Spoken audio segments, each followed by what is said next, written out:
The Tale of Peter Rabbit by Beatrix Potter. Once upon a time, there were 4 little rabbits, and their names were Flopsy, Mopsy, Cottontail, and Peter. They lived with their mother in a sandbank underneath the root of a very big fir tree. "Now, my dears," said old Miss Rabbit one morning, "you may go into the fields or down the lane, but don't go into Mr. McGregor's garden. Your father had an accident there. He was put in a pie by Miss McGregor. Now run along and don't get into mischief. I am going out." Then old Miss Rabbit took a basket and her umbrella and went through the wood to the baker's. She bought a loaf of brown bread and 5 currant buns. Flopsy, Mopsy, and Cottontail, who were good little bunnies, went down the lane to gather blackberries.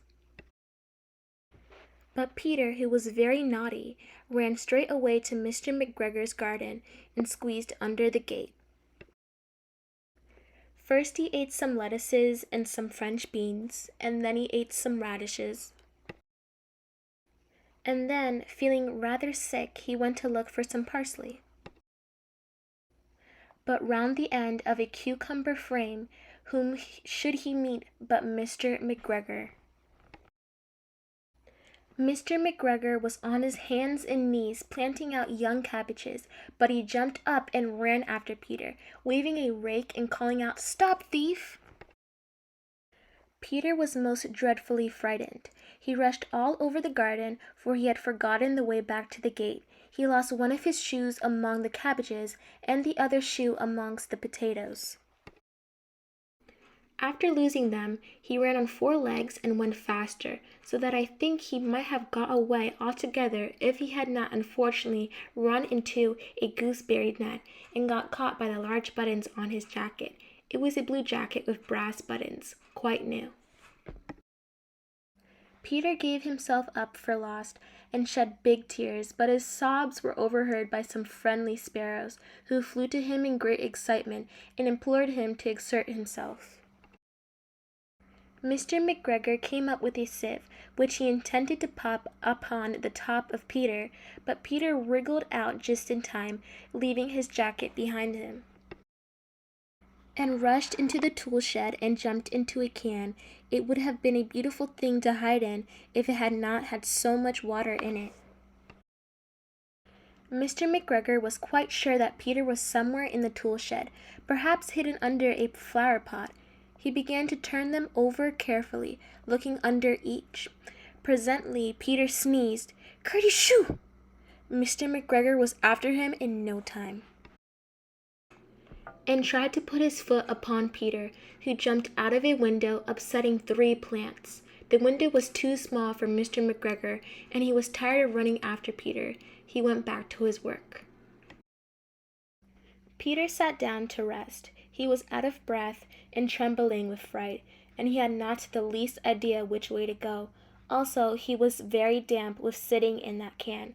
After a time, he began to wander about, going lippity-lippity, not very fast, and looking all around. He found a door in a wall, but it was locked, and there was no room for a fat little rabbit to squeeze underneath. An old mouse was running in and out over the stone doorstep, carrying peas and beans to her family in the wood. Peter asked her the way to the gate, but she had such a large pea in her mouth that she could not answer. She only shook her head at him. Peter began to cry. Then he tried to find his way straight across the garden, but he became more and more puzzled. Presently he came to a pond where Mr. McGregor filled his water cans. A white cat was staring at some goldfish.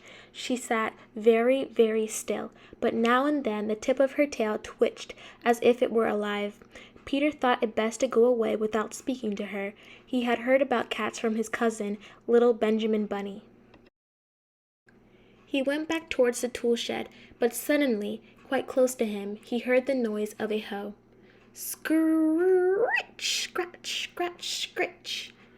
Peter scuttered underneath the bushes, but presently, as nothing happened, he came out and climbed upon a wheelbarrow and peeped over. The first thing he saw was Mr. McGregor hoeing onions.